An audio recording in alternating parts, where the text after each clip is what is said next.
First question is, ideal gases show which of the following characteristics? Option D, all of these is the right answer because ideal gases have no intermolecular forces, their collisions are elastic, and their volume of molecule is negligible. So due to these reasons, option D is going to be the correct answer. Next question is, which of these gases diffuse more quickly than oxygen?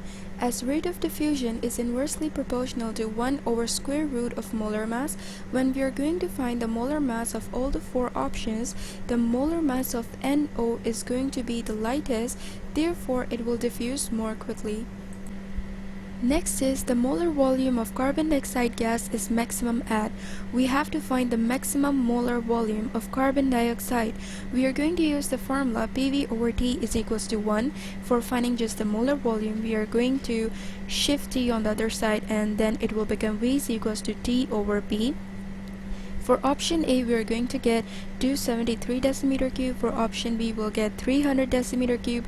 For option C, we'll get 136.5 decimeter cube.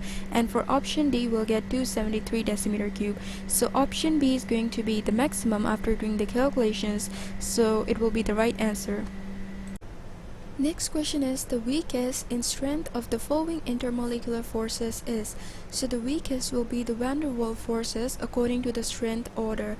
You have to learn the strength order, which says that ionic bonds is greater than hydrogen bonding is greater than forces among the polar molecules is greater than the van der Waals forces. So van der Waals forces is the weakest, so option B is going to be the right answer.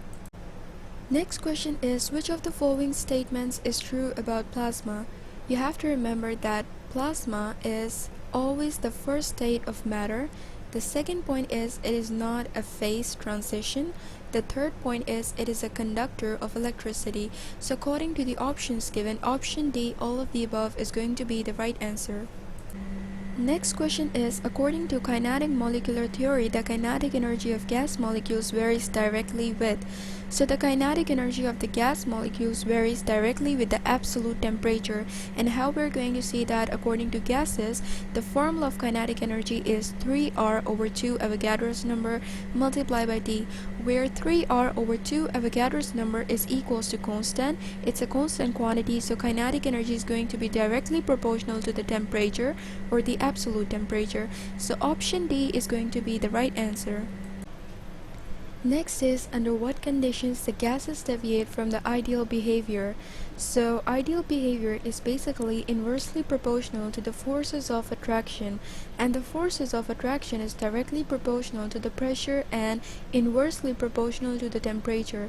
So the gases will deviate from low temperature and high pressure according to the formula given. So option D is going to be our right answer. Next question is, which one has the lowest density at room temperature?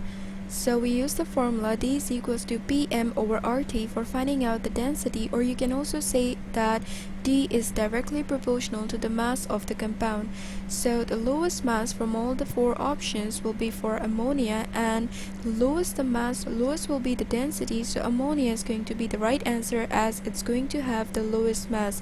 So option C is the right answer. Next is the introduction of Kelvin scale in thermometry is according to. It's a general question whose answer is going to be option B, Charles' law. Next question is, 0.5 moles of nitrogen gas and 0.5 moles of carbon monoxide gas at STP have same. So at STP we have always the number of mass, the number of atoms same. So both B and C, that is option D, is going to be our right answer. Next question is, at constant temperature, the pressure of an ideal gas is doubled. Its density becomes. The formula for the density is PM over RT, or you can clearly see that the density, is inversely proportional to the temperature. So, at constant temperature, when the pressure of an ideal gas is going to be doubled, its density will become half times. So option A is going to be the right answer.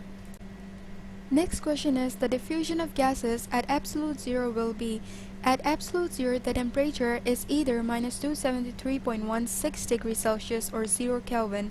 So in this temperature, the kinetic energy of the gaseous molecules becomes zero, so the motion will be closed, so diffusion will also be zero. So option D is going to be the right answer. Next question is which of the following option is incorrect about gases? So the incorrect option is going to be option D, that is all gases can be liquefied through Lenz's method. This statement is not correct because Lenz's method can liquefy all gases except H2 hydrogen and He helium. Because of their small size, less reactivity and less forces of attraction will be produced. Therefore, option D is going to be the right answer for an incorrect statement. Next is critical temperature for different gases is different and depends upon.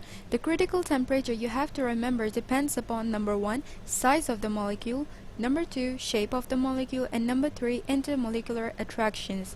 So option D, all of the above is going to be the right answer. Next question is, at constant temperature, when the pressure of gas is increased 3 times, then its volume becomes. We are going to use the formula over here, PV is equals to K. And then we're going to shift the pressure P to the other side, which will become P is equals to K over V. Now, when the pressure is increased 3 times, as the pressure and the volume is inversely proportional to each other, therefore the volume will also decrease 3 times. So option C is going to be the right answer. Next question is, which of the following gas cannot be liquefied by Lenz's method? So hydrogen and helium cannot be liquefied by Lenz's method. Option C is going to be the right answer, which says both A and B, because as liquefaction is directly proportional to the polarizability, so hydrogen and helium have very low polarizability and the smallest size. Therefore, hydrogen and helium cannot be liquefied by Lenz's method. Next question is, under what conditions the density of an ideal gas will be maximum at? We're going to use the formula D is equals to Pm over RT, as D is directly proportional to pressure and inversely proportional to temperature. Therefore, due to this formula, the density of an ideal gas will be maximum at low temperature as it's inversely proportional, and high pressure as it's going to be directly proportional. So option B is going to be the right answer. Next question is, 1 decimeter cube of carbon monoxide at STP contains number of molecules. You have to make it clear that they're asking about STP, standard temperature and pressure. So 1 mole of carbon dioxide is going to contain 22.414 decimeter cube volume and 6.022 into 10 raised to power 3 molecules, which is Avogadro's number. So if 1 mole is containing this, then what will 1 decimeter cube of carbon dioxide contain? It will contain Avogadro's number, that is 6.022 into 10 raised to power 23 divided by 22.414, that is the volume at STP. So our full and final answer is going to be option C, 2.68 into 10 raised to power 22. Next question is, A is called coefficient of attraction. In van der Waals equation for real gases, the unit of A is. We are going to find out the unit of A. We are going to use the formula P dash is equals to AN square over V square. Just simply write out the SI units for all of them. For pressure, it is Newton per meter square. For A, we have to find out. For N, these are the number of moles, which is going to be MOL square. And for volume, we're going to write meter cube square. Now, when you're going to calculate it, you are going to get the full and final answer. That is option C, Newton meter positive 4, moles negative 2. Okay, so option C is going to be the right answer. Our last question is, the solid particles only poses. As the solid particles have strong intermolecular forces, therefore it poses only vibrational motion. So option B is going to be the right answer.